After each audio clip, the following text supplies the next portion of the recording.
하나님께서 오늘 예배 가운데 주시는 은총의 말씀은 구약과 신약 각각 한 곳의 말씀입니다. 먼저 예레미야 48장 26절로부터 35절까지 말씀을 읽고요. 그리고 신약 야고보서 4장 6절로부터 10절까지의 말씀을 교독하도록 하겠습니다. 모압으로 취하게 할지어다. 이는 그가 여호와에 대하여 교만함이라. 그가 그 토한 것에서 뒹굴므로 조롱거리가 되리로다.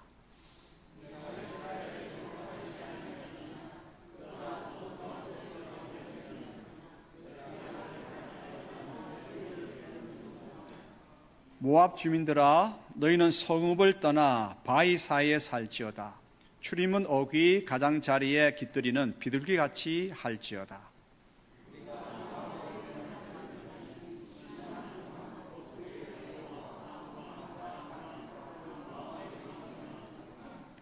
여호와의 말씀이니라. 내가 그의 노여워함에 허탄함을 아노니 그가 자랑하여도 아무것도 성취하지 못하였도다.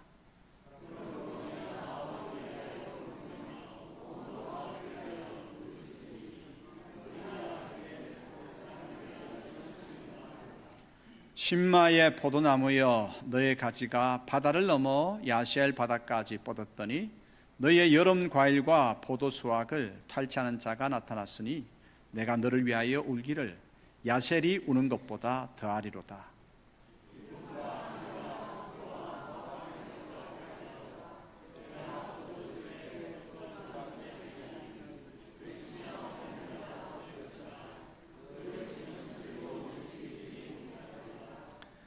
헤스본에서 엘르알레를 지나 야스까지와 소알에서 호로나임을 지나 에글라 셀리시아에 이르는 지역에 사는 사람들이 소리를 내어 부르짖음은 니브림의 물도 황폐하였음이로다.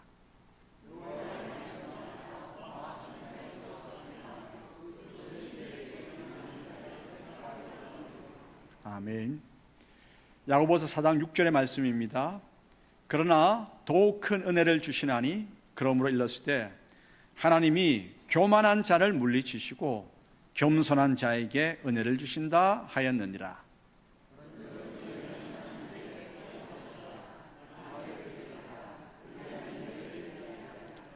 하나님을 가까이 하라. 그리하면 너희를 가까이 하시리라. 죄인들아, 손을 깨끗이 하라. 두 마음을 품은 자들아, 마음을 성결하게 하라.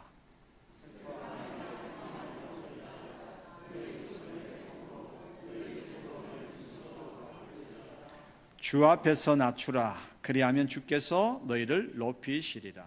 아멘. 오늘 읽은 예레미야 48장 23절부터 35절은 모압이라고 하는 나라에 대한 심판 예언이죠. 모압은 이스라엘의 오른쪽에 있는 그런 나라입니다.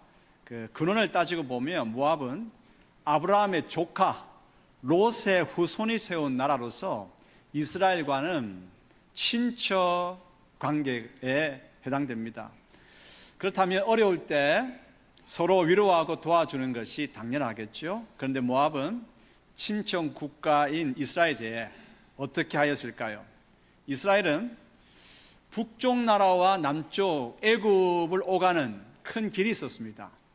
당시로 봐서는 큰 길. 그래서 그 길을 남북대로 또는 왕의 대로라고 표현합니다. 성경을 읽다 보면 구약 성경에 왕의 대로라고 하는 것이 이 북쪽과 남쪽 애굽을 잇는 큰, 이제 그 당시로는 큰 길을 이야기하는 거죠. 이제 이스라엘은 이 남북대로 왕의 대로의 중심에 있다 보니까 외적의 공격을 많이 받아서 어려움을 처할 때가 많았습니다.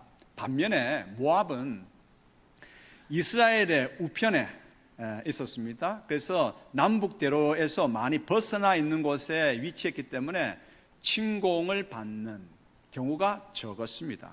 그렇다면 이스라엘이 어려움을 당할 때 모압은 당연히 위로하고 도와주어야 하는데 모압은 이스라엘을 조롱하였습니다. 모압은 말하기를 이스라엘이 저렇게 약해 빠지니까 늘 침공을 당하지라고 조롱했고요.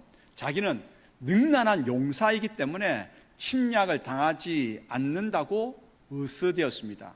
자기의 군사력, 그리고 이제 모은 재물, 보물, 그리고 우상 금오스를 자랑하면서 자기를 한껏 축혀 세웠습니다. 하나님은 이처럼 교만한 한 모압을, 거만하고 오만한 모압을 심판하여 무너뜨리십니다. 그래서 조롱하던 모압을 주변 나라의 조롱거리가 되게 하셨습니다. 그러므로 여러분, 여기에서 절대로 우리는 교만하게 행동해서는 안 되죠. 특히 어려움을 당한 형제를 조롱하며 거만하게 굴어서는 안 됩니다. 거만하게 남을 조롱하다가 자신이 조롱거리가 됨을 기억해야 합니다. 하나님은 교만한 자를 물리치시고 겸손한 자에게 은혜를 베푸십니다. 잠언 3장 34절 읽겠습니다. 진실로 그는 거만한 자를 비웃으시며 겸손한 자에게 은혜를 베푸시나니. 아멘. 이처럼 하나님은 우리가 교만하지 않고 겸손하기를 원하십니다. 겸손한 자에게 하나님께서는 은혜를 베푸시고 그를 높이십니다. 그런데 겸손은 뭘까요? 겸손은 고개를 숙이며 나는 많이 부족합니다, 인간과 인간 사이에 그렇게 말하면 겸손일까요? 물론 그것도 겸손이죠. 또 허리를 굽히면서 다 여러분 덕택입니다 라고 말하는 것 겸손일까요? 물론 그것도 겸손이죠. 그런데 성경은 겸손을 무엇이라고 정의하고 있는지, 그리고 겸손이 어떻게 우리 삶 가운데 나타나야 되는지 오늘 성경은 분명하게 가르쳐 주고 있습니다. 모압이 겸손해서 특별히 자기의 친척간 이스라엘을 조롱하면서 심판을 받게 되는데 그 제목이 뭡니까? 모압의 죄는 바로 교만입니다. 조롱하는 그 교만의 죄 때문에 결국 무너지게 되는데, 자, 오늘은 겸손, 교만의 반대인 교만에서 무너진 모압을 향해서 주시는 말씀을 들으면서 우리는 하나님 앞에서 겸손하기를 다짐하는, 겸손을 배우는 시간이기를 소원합니다. 자, 그러면 경청할 준비가 되셨습니까? 예, 첫 번째 교훈입니다. 신앙인의 겸손은 하나님 앞에서 시작된다라고 하는 것입니다. 두 곳의 말씀을 한번 읽어보겠습니다. 예레미야 48장 26절과 42절 같이 읽겠습니다. 모압으로 취하게 할지어다. 이는 그가 여호와에 대하여 교만함이라. 그가 그 토한 것에서 뒹굴므로 조롱거리가 되리로다. 모압이 여호와를 거슬러 자만하였으므로 멸망하고 다시 나라를 이루지 못하리로다. 여러분, 이 두 구절에서 공통된 분모가 있죠. 그건 뭡니까? 겸손에 대해서 이야기하는데 이 모압이 하나님에 대해서 교만했다라고 하는 거예요. 하나님에 대해서 교만했기 때문에 그가 심판을 당한다라고 기록하고 있습니다. 우리는 보통 겸손이라고 하면 사람과의 관계에서 겸손을 생각합니다. 그래서 저는 부족합니다, 겸손하게. 다 여러분 덕택입니다, 겸손하게 낮추는 것을 우리는 그렇게 인간과의 관계에서 겸손을 생각하기가 쉽습니다. 그렇게 출발합니다. 하지만 성경은 겸손에 대해서 이야기할 때 하나님과의 관계에서 출발한다라고 하는 사실, 출발점이 다르다고 하는 것을 기억해야 합니다. 신앙인은 겸손이 하나님 앞에서 시작됨을 기억해야 합니다. 하나님 앞에서 우리는 어떻게 해야 됩니까? 우리는 창조주 하나님의 피조물이라고 하는 사실, 이것을 인정하는 그 겸손에서부터 시작해야 됩니다. 이것을 기억하지 못하고 하나님 앞에서 나 하나님 없어도 내가 만난 이 모든 일들 잘 감당할 수 있어, 하나님 없이 자기 혼자 뭔가를 하려고 하는 바로 이것이 뭡니까? 겸손하지 않은 교만인 것입니다. 그래서 성경은 우리에게 말씀하십니다. 겸손이라고 하는 것은, 신앙적인 이 겸손은 하나님과의 관계 속에서 출발하는 것입니다. 창조주 하나님의 위엄과 전능하심과 거룩하심을 우리가, 피조물인 우리가 체험하게 될 때 우리는 겸손해질 수밖에 없습니다. 하나님의 광대하심을 체험할수록 인간은 하나님 앞에서 납작 엎드리게 됩니다. 영광의 하나님을 체험하고 그 앞에서 교만하게 목을 뻣뻣하게 들었던 사람은 아무도 없습니다. 모세는 땅에 납작 엎드려 하나님을 경배하였고, 에스겔은 감히 얼굴을 들지 못하고 고개를 숙였으며, 사도 요한은 주님의 발 앞에 엎드려 죽은 자처럼 되었습니다. 이방의 그 왕도, 권세자들도, 또한 목매한 우상 숭배자들도 위엄의 전능의 하나님을 경험하게 되었을 때 그들은 두려움과 전율에 사로잡혔습니다. 그러면 하나님을 경험하지 못했기 때문에 사람은 교만해지는데, 하나님 앞에서 교만한 자들, 거만한 민족, 그것은 하나님이 얼마나 위대하시고 얼마나 전능하시고 얼마나 거룩한지 경험한 바가 없기 때문에 하나님 앞에서 목을 뻣뻣하게 든다고 하는 것입니다. 그러므로 여러분, 하나님을 이해하는 것 너무 중요합니다. 하나님을 경험하는 것 너무나 귀합니다. 그래서 이 사실, 하나님께서 위대하시고 하나님의 위엄과 그 거룩하심을 늘 마음에 기억하면서 그 하나님 앞에서 살아가는 것, 너무나 중요합니다. 따라서 우리의 삶의 모든 영역에서 겸손은 하나님을 바르게 깨닫는 것입니다. 하나님은 누구십니까? 온 세상을 만드신 전능하신 창조주 하나님이십니다. 그분은 오늘도 만든 모든 세상을 하나의 오류 없이 이끌어 가시는 그런 놀라우신 분이십니다. 이 사실을 경험하고 그 하나님께서 이끌어 가심을 경험할 때만이 그분 앞에서 우리는 납작 엎드릴 수가 있는 것입니다. 창조주 하나님 앞에서, 나는 그 거룩하신 하나님 앞에서 나는 죽을 수밖에 없는 죄인이라고 하는 사실을 깨닫고, 그 거룩하신 하나님 앞에 하나님께서는 눈을 부릅뜨시고 우리의 모든 행동을 달아보시는데, 살피시는데, 그 눈앞에 우리가 피하여 숨을 길이 없습니다. 그러면 우리의 이 허물과 죄악을 어떻게 하면 좋겠습니까? 내가 과거에 지었고 내가 지금도 마음에 먹고 있는 이 속에 있는 과거에 지었던 모든 죄들을 떠올려 보면서 하나님 앞에서 나는 이 죄악과 허물을 어떻게 하면 좋을까? 부들부들 떠는 이 경험, 그러니까 하나님을 만났을 때만 우리는 하나님 앞에서 자기 자신을 굽혀 엎드릴 수가 있죠. 교만에서 벗어날 수가 있습니다. 창조주 하나님의 설 때만이 나는 피조물이구나, 하나님의 은혜 없이는 나는 살아갈 수 없는 피조물이구나, 그리고 잠시 있다가 사라져버리는 아침 안개와 같은 존재이구나, 그렇게 깨달을 때에 우리는 진짜 겸손할 수 있습니다. 그래서 세상 사람들이 뭔가를 막 추구하는 것, 그것에 마음을 빼앗기지 않습니다. 그리고 우리와 다른 사람과 비교하면서 그리고 주눅들지도 않습니다. 조금 많이 가졌다고 거들먹거리는 교만에 빠지지 않고, 조금 적게 소유했다고 주눅들지도 않습니다. 교만이라고 하는 것은 두 측면이 있습니다. 어떤 측면이냐? 하나는 높이 자랑하는 것이고 하나는 자기 자신을 아주 경멸하는 것입니다. 교만한 자는 너무 쉽게 자기 자신을 경멸합니다. 나는 이것밖에 안 돼, 나는 이것밖에 안 돼, 그러면서 웁니다.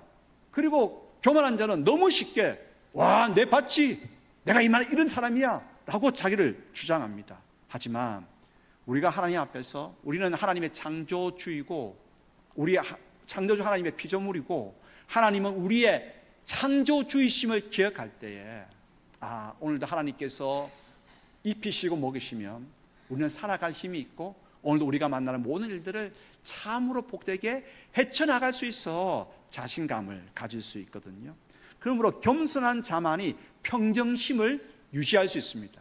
마음이 막 올라갔다가 내려갔다가 막 이렇게 롤러코스터를 타십니까? 교만해서 그렇습니다. 자, 그러므로 하나님 앞에서 하나님 되심을, 창조이심을 인정하고 우리 자신은 피조물인 것을 기억하면서 하나님 앞에 납작 엎드리는 우리 모두가, 겸손한 우리 모두가 되기를 소원합니다. 그래서 하나님 앞에서 성도인 우리는 이 겸손이라고 하는 이 신앙 덕목을 가장 중요한 신앙의 덕목으로 삼고 그분 앞에서 엎드릴 줄 아는 저희들이 되기를 소원합니다. 그런데 하나님 앞에서 겸손하는 것은 하나님과의 관계에서 출발하는데, 관계에서 하나님 앞에서 우리는 겸손을 유지해야 되는데, 그 겸손을 한순간뿐만 아니라 여러분 계속 하나님을 체험할 수 있는 건 아닙니다. 뚜먼 중간중간 하나님을 경험하는데, 이 하나님을 경험한 이 놀라운 일들을 계속해서 기억하고, 그래서 하나님을 경험한 이것 가지고 하나님 앞에서 겸손하기 위해서 진짜 중요한 건 뭐겠습니까? 계속해서 하나님을 경험한 이 경험을 가져나가기 위해서 중요한 것이 뭐겠습니까? 그건 기도하는 겁니다. 내가 기도한다고 하는 것은 하나님의 하나님 되심을 인정하는 것이죠. 기도하지 않으면 내가 살아갈 수 없기 때문에, 나는 내가 만나는 모든 문제를, 너무나 힘들고 어려운 문제를 기도하지 않고는, 하늘로부터 오는 지혜가 없이는 감당하지 못하기 때문에 하나님 도와주십시오. 하나님은 전능하신 창조주 하나님이 아니십니까? 하나님께서 만드신 창조 세계 안에서 나는 이 문제를 만났는데 이 문제는 나는 감당할 수 없기 때문에 하나님께 기도합니다. 하나님의 하나님 되심을 인정하는 그 기도하는 바로 그것이 뭡니까? 겸손인 것입니다. 겸손입니다. 그러므로 교만하지 않고 하나님을 계속해서 기대고 살기 위해서 지금 겸손히 계속해서 기도하는 것, 이게 너무나 중요합니다. 지금 이 순간부터 하나님 앞에서 겸손히 기도하면서 이 겸손을 계속해서 유지해가는 우리 모두가 되기를 축복합니다. 두 번째 교훈입니다. 겸손은 뭘까? 나 아니면 안 돼가 아니라 나 아니어도 얼마든지 돼라고 하는 것을 인정하는 것이 겸손입니다. 우리 주변에 큰 소리 치면서 교만하게 행동하는 자들이 있습니다. 하나같이 나 아니면 안 돼라고 이야기를 합니다. 그 중에 나도 포함되지 않는가 한번 돌아보십시다. 반면에 겸손한 자는 어떤 생각과 태도를 가집니까? 나 아니어도 얼마든지 돼라고 하는 생각을 기본으로 갖습니다. 내가 지금 어떤 일을 맡았다고 해보십시다. 사실 내가 그 일을 맡았지만 나 말고도 그 일을 할 수 있는 사람들이 여럿 있습니다. 그럼에도 불구하고 내가 그 일을 맡았음에 어떻게 하면 될까요? 감사해야 되겠죠. 겸손은 항상 감사와 이어집니다. 나 아니고도 얼마든지 잘할 수 있는 사람이 많은데도 내가 그 일을 맡았기 때문에 그 일을 나에게 맡겨주신 하나님께 감사하고, 또 회사에 감사하고, 맡겨준 분께 감사하고, 나라에 대해서 감사해야 되지 않겠습니까? 내가 지금 이 자리에 있다? 이 자리에서 어떤 일을 할 수 있다? 라고 하는 거, 맡겨주신 하나님의 은혜이기 때문에 감사해야 됩니다. 여러분은 지금 가정과 회사와 교회와 여러 모임에서 어떤 자리에 있습니까? 여러분 그 자리에 있다고 하는 것이 뭡니까? 감사해야 됩니다. 그 자리에 있는 것을 감사할 때 바로 여러분들이 어떻다고요? 겸손한 자입니다. 그리고 그 자리에 있으면서 내가 어떤 일을 맡은 거예요. 맡은 것에 대해서 또한 감사해야 합니다. 나 아니면 가정이 되겠어? 혹시 여러분 남편이 그렇게 하십니까? 아니면 아내가 그렇게 하십니까? 아니면 지금 아들이 돈 벌어 온다고 뭐 그렇게 이야기합니까? 그런데 그렇게 큰 소리 치는 사람이 없으면 가정은 더 편안해집니다. 왜냐하면 큰 소리 안 치면 가정, 식구들 마음이 편안해지거든요. 생계는 그럼 어떻게 꾸려갑니까? 식구들 각자 나가서 시간제 노동하면 그래도 생계 꾸려나가게 됩니다. 나 아니면 안 되라고 큰 소리 치는 이 생각을 버려야 합니다. 교회도 마찬가지입니다. 내가 이만큼 하니까 굴러가지 교회가 나 아니면 되겠어?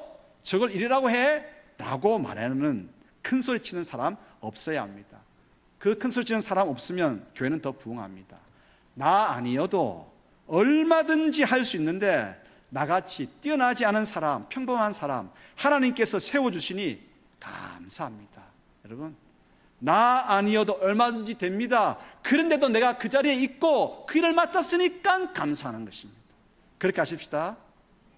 겸손이라고 하는 건 뭐지요? 나의 지금 형편에서 감사하는 것입니다. 감사하는 것입니다. 회사도 마찬가지고 나라 일도 마찬가지입니다. 나 아니면 되겠어? 예. 국회의원 선거할 때 나 아니면 이 나라 망합니다라고 이야기하죠. 대통령도 마찬가지입니다. 대통령 선거할 때 나 아니면 되겠어요. 다른 사람 되면 나라 망하고 국민 힘들어진다고 이야기합니다. 그런데 나중에 한번 또 생각해 보십시다. 어떻게 말하는 것이 옳은가? 예. 큰 소리로 분위기 썰렁하게 만드는 내가 빠지면 나머지 사람들이 더욱 마음을 모아서 더 잘하게 됩니다.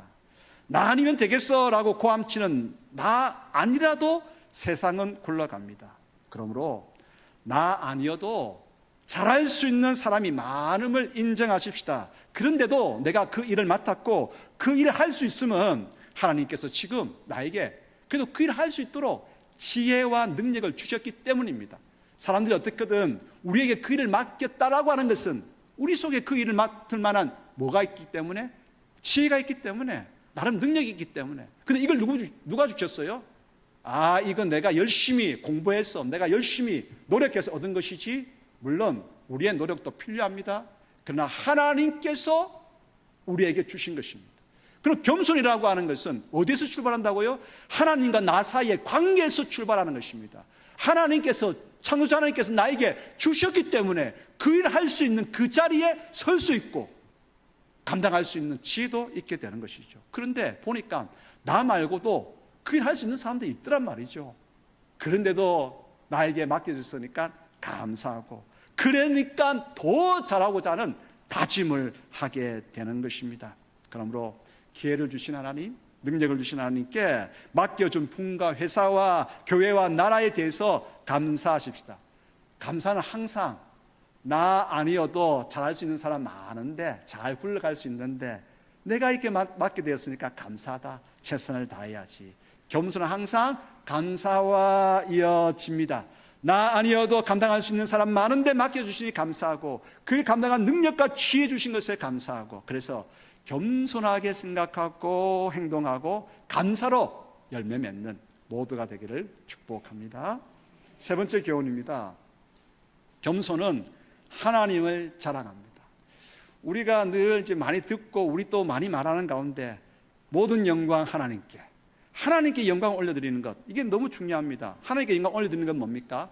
나를 자랑하는 것이 아니라 하나님을 자랑하는 것이죠. 여러분, 요즘은 이 핸드폰이 너무 좋아가지고 핸드폰 안에 뭐 수천 개, 수만 개의 전화번호가 다 들어있잖아요. 그러니까 상대적으로 우리 머리가 태화 치매에 걸렸습니다. 디지털 치매. 가끔씩 은행이나 관공서에 가서 일 볼 때에 선생님 전화번호가 어떻게 되십니까? 물으면 제 전화번호 안 생각날 때가 있어요. 그러니까 문명의 이기 앞에 우리는 점점 이제 태화되는 거예요. 치매도, 디지털 치매가 오는 것이죠. 그런데 가끔씩은요, 아마 우리 교회들 가운데도 있을 거예요. 아주 기억력이, 나이가 드셨음에도 기억력이 뛰어난 분들이 계십니다. 예. 어머, 어쩜 그렇게 기억력이 뛰어나세요? 보통 이런 칭찬에 어떻게 답합니까? 아이 뭘요? 이렇게 하고 답합니다. 그런데 가끔 이렇게 말하는 사람 꼭 있더라고요. 예, 제가 어릴 때부터 기억력이 뛰어났죠. 지금도 변함없어요. 아직도 전화번호 100개는 기본이고요. 그래서 웬만한 사람 저한테 못 당해내요. 한번 테스트 한번 해보실래요? 네. 이처럼 교만한 사람은 자기를 드러냅니다. 교만은 자기를 드러내지만 겸손은 뭡니까? 하나님을 드높입니다. 예, 제가 딴 거는 좀 그래도 기억력에는 남다른 재능이 있습니다. 하나님께서 어릴 때부터 타고난 재능을 이걸 주셨어요. 정말 감사하지요. 그런데 나이가 이만큼 들었음에도 기억력이 감퇴 안 하고 이 나이쯤 되면 자주 깜빡깜빡해야 되는데 아주 그런 증상은 없어요. 그러니까 얼마나 하나님께 감사한지 몰라요. 정말 감사해요. 그렇습니다.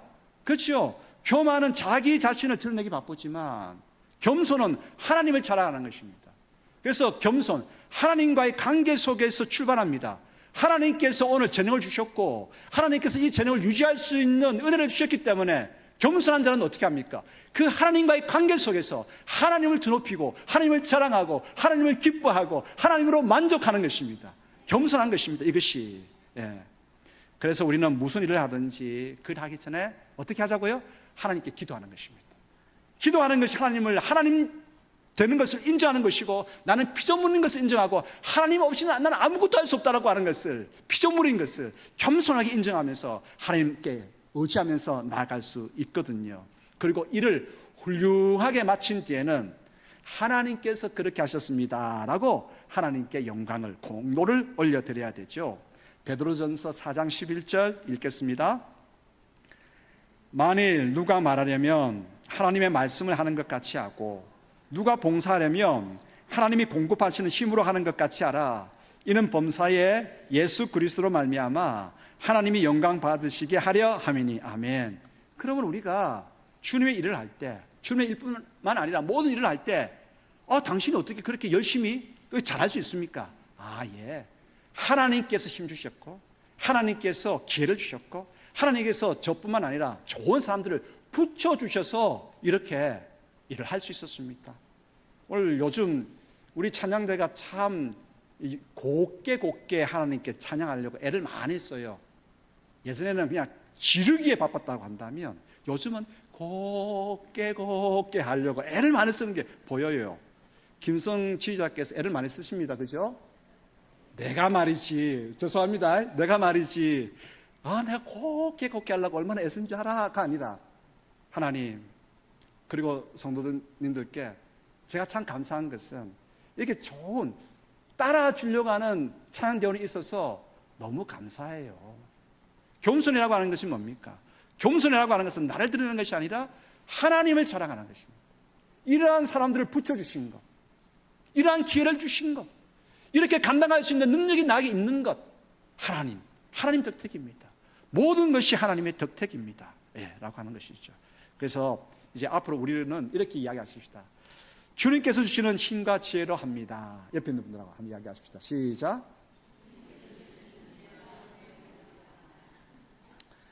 또 이렇게 이야기하십시다. 그래서 기도합니다. 하나님께서 주시는 힘과 지혜로 하기 위해서 그래서 기도하는 거예요. 그리고 다 정말 훌륭하게 하고 난 다음에, 탁월하게 하고 난 다음에 이렇게 또 서로 인사하십시다. 하나님께서 하셨습니다. 그렇죠? 진짜 마음을 담아서 주님께서 주시는 힘과 지혜로 하려고 합니다. 그래서 기도합니다. 하나님께서 하셨습니다. 진심 담아 이렇게 고백할 때에 세상은 얼마나 기쁘고 우리 마음은 얼마나 흐뭇할까요? 그렇죠? 네 번째 교훈입니다. 겸손은 상대를 존중하는 것입니다. 존중이라고 하는 것은 높이어 귀하게 여기다라고 하는 것입니다. 그런데 교만하면 귀하게 여기지는 못합니다. 그 자리에 있으면서 그것밖에 못해 라고 고함 지르기 마련이죠. 교만한 사람은 모든 일과 모든 사람에게서 단점과 허물만을 찾기 바쁩니다. 두 곳의 말씀을 읽겠습니다. 예레미야 48장 27절, 48장 39절. 공통점이 뭔가 한번 같이 읽어보겠습니다. 내가 이스라엘을 조롱하지 아니하였느냐? 그가 도둑 가운데서 발견되었느냐? 내가 그를 말할 때마다 내 머리를 흔드는도다. 어찌하여 모압이 파괴되었으며 어찌하여 그들이 애곡하는가? 모압이 부끄러워서 등을 돌렸도다. 그런즉 모압이 그 사방 모든 사람의 조롱거리와 공포의 대상이 되리로다. 아멘. 처음부터 말씀을 드렸습니다만 모압은 이스라엘과 친척 국가임에도 불구하고 이스라엘이 어려울 때에 조롱하기 바빴습니다. 교만하니까. 그래서 교만하니까 도와주고 위로하고 격려해야 될 그 관계 속에서도 어떻게 하는 겁니까? 조롱하는 것입니다. 머리를 흔들었다는 겁니다. 저 봐라 이스라엘 안 된다, 저러니까 안 된다는 거예요. 그러면서 어떻게 하느냐? 그가 도둑 가운데서 발견되었느냐? 진짜 조롱당할 만큼, 그리고 사람들로부터 핀잔 들을 만큼 그런 일을 당하지 않았음에도 그냥 보통의 일 가운데서도 저 봐라 예전에 그럴 때 또 그런다라고 하는 거예요. 여러분 웃지 말고 겸손은 어떻다고요? 조롱하지 않는 겁니다. 조롱하지 않고 상대를 존중하는 것입니다. 모압은 친척국가, 형제국가 이스라엘을 조롱함으로 말미암아서 그 교만과 오만과 거만으로 말미암아서 심판받아 조롱하던 자가 조롱거리가 되었습니다. 겸손은 상대를 존중하는 것입니다. 여러분 나름대로 열심히 일했음에도 불구하고 성과가 나지 않을 경우도 있습니다. 오히려 그 효율이 떨어졌을 때가 있습니다. 겸손한 자는 이렇게 이야기합니다. 힘내세요. 그래도 당신이니까 이 정도 유지할 수 있고 지금까지 견뎌왔습니다. 힘내세요. 이러한 겸손한 자의 한마디가 사람들로 하여금 어떻게 해요? 오늘을 버틸 수 있게 힘을 주는 것입니다. 교회가 왜 이 세상 가운데에 참으로 힘들고 지금 우리나라는 헬조선, 다시 헬조선이 막 불불 끓어오릅니다. 이 지옥 같은 대한민국을 떠나서 다 떠나려고 지금 하고 있단 말이죠. 청년들은 더 많이 그렇고, 왜 그렇습니까? 그런데 저는 오늘 이 대한민국의 문제를 해결하기 위해서 제일 중요한 건 오늘 교회부터, 교회 성도부터 겸손하게 된다면 이 문제를 극복할 수 있다고 생각을 합니다. 그래도 당신이니까 이 정도 유지할 수 있고, 그래도 지금까지 왔잖아요. 힘내십시다. 이 한마디가 오늘 버티는 힘이 되고 내일을 희망할 수 있는 활력이 오는 것이죠. 존중. 그렇습니다. 겸손한 자는 존중합니다. 결코 조롱하지 않습니다. 그러므로 겸손하다, 오늘 성경의 뜻을 보니까 아래에 서다라고 하는 거죠. 아래에 서다. 여러분, 아래에 서면 뭐가 보이겠습니까? 사람의 아래에 있을 때 사람의 장점이 보이기 시작합니다.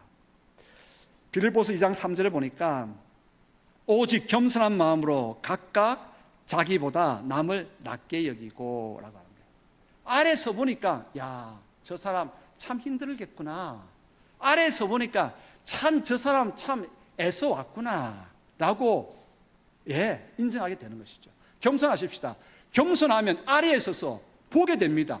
수고한 것을, 애쓴 것을, 땀 흘린 것을, 얼마나 마음 상하고 고민스러웠다고 하는 것을 아래에 서니까 보게 되는 것이죠. 그래서 그 사람의 그래도 한 가지 있는 특기, 장점, 이걸 가지고 기대하는 말을 하게 되는 것입니다.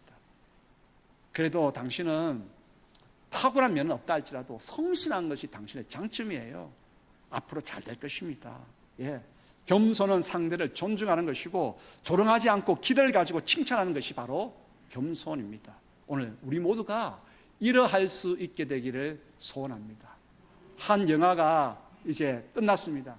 많은 이제 외국 여배우들이 쫙 함께 그 식사를 하고 있는데, 감독이 자기 나이 어린 아들을 데리고 왔습니다. 근데 영화 이제 포스터를 찍어내야 되는데 누구를 모델로 이렇게 표지 모델을 제일 앞부분에 세울까라고 했는데 고민스러운 거예요. 다들 뭐 주연이든 조연이든 다들 열심히 했기 때문에.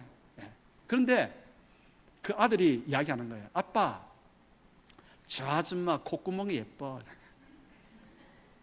저 아줌마 콧구멍이 예뻐. 여러분 한번 가만히 생각해 보십시다. 외국 그 여배우들 사진을 찍을 때 위에서 아래로 찍는 경우가 있습니까? 바로 옆에서 그냥 콧구멍이 전혀 보이지 않도록 찍는 경우가 있습니까? 어떻게 찍던가요? 살짝 콧구멍이 보일 정도로 싹 해야 그게 진짜 아름다움을 담아낼 수 있는 각도거든요. 누가 그것을 볼 수 있다라고요? 어린 아이는 키가 작으니까, 밥 먹으면서 앉기가 작으니까, 아빠, 저 아줌마 콧구멍이 예뻐. 그래, 저 아줌마, 저 배우를 이제 그 영화에 이제 제일 대표적인 모델로 딱 해서 찍는 거거든요. 사랑하는 성도 여러분, 제가 마지막 이 비유를 든 까닭은 뭡니까? 겸손은 상대를 존중하는 것입니다. 아래에 서서 많은 부분 못하다 할지라도 잘하는 부분을 대해서 기대하게 만들고 칭찬하고 격려하는 것. 정말 힘든 대한민국 이 시대 가운데서 진짜 겸손한 사람이 있다고 한다면 살맛 나는 세상이 될 것입니다. 내가 대통령이 돼야지 저런 사람이 대통령이 되어서 국민이 고생합니다. 여러분, 팀장이 저렇게 해서 그렇다, 부장이 그렇게 해서 그렇다, 목사가 그래서 그렇다, 장로가 그래서 그렇다 막 이야기해 보십시오. 일은 절대 안 풀립니다. 그래도 저분이 나보다 훌륭해요. 저분이 나보다 훌륭한데 한번 세워보시면 어떨까요? 이렇게 말하는 사람이 있으면 좋을 텐데, 그까지는 안 한다 할지라도 저분도 훌륭합니다. 그런데 저도 좀 해보려고 하는데 저도 좀 밀어주십시오. 이까지만 하면 얼마나 좋겠습니까? 근데 지금 전 세계가, 미국을 비롯해서 전 세계가 다 뭡니까? 극과 극의 대치적인 상황, 남을 헐뜯고 물고 늘어져야 나 자기가 높아지는 그러한 상황이 되고 말았습니다. 사랑하는 성도 여러분, 모압을 향해서 심판을 하나님께서 말씀하십니다. 교만한 모압에 대해서 하나님께서 말씀하십니다. 오늘 우리를 무엇을 배워야 하겠습니까? 무너지는 모압을 보면서 하나님, 겸손하겠습니다. 하나님과의 관계 속에서 하나님을 인정하며 나아가겠습니다. 하나님을 자랑하겠습니다. 감사하겠습니다. 기도하겠습니다. 다른 사람의 장점을 보면서 칭찬하고, 그래서 사람 살아가는 세상을 만들어 가겠습니다. 얼마나 행복한 세상이 되겠습니까? 내가 아니어도 저분이 하면 더 잘할 수 있음을 인정함으로 그러한 겸손한 사람이 있음으로 듣는 이들이 행복한 세상 만들어 가야 되지 않겠습니까? 모든 일들을 이웃 덕분이라고 하나님 덕택이라고 공로를 늘릴 줄 아는 겸손한 사람이 있는 그러한 세상 되어야 하지 않겠습니까? 상대를 기대하고 칭찬하고 존중할 줄 아는 겸손한 사람들로 인해서 세상은 언제나 활력이 넘치고 그리고 내일을 소망하는 희망이 가득하게 될 것입니다. 하나님은 오늘 우리를 기대하십니다. 겸손을 통해서 세상을 바꾸어가는, 교회를 바꾸어가는, 가정을 바꾸어가는, 이 나라를 바꾸어가는 그러한 우리를 기대하십니다. 기도하겠습니다. 아버지 하나님, 하나님은 저 멀리 물려버리고 나의 잘난만을 자랑해왔던 종을 용서하시고 저들 속에 있는 모든 아버지 하나님이여, 나 자신만을 드러내기를 바빴던 그 모든 행위를 용서하여 주시고 오늘 하나님과의 관계 속에서 하나님 아니고서는 아니 됩니다. 하나님의 피조물임을 인정하고 고백하고 하나님께 기도하고 하나님께 감사하고 이웃들을 대해서 공로에 그러한 칭찬을 하고 기대를 하는 겸손한 저희들 될 수 있도록 도와주시옵소서. 겸손을 통해서 하나님께서 저희들에게 은혜를 베푸시고 그 은혜를 말미암아서 이 교회가, 우리 가정이, 그리고 모든 일들이 참으로 열려지는 놀라운 은총이 가득할 수 있도록 도와주시옵소서. 예수 그리스도 이름으로 기도드리옵나이다. 아멘.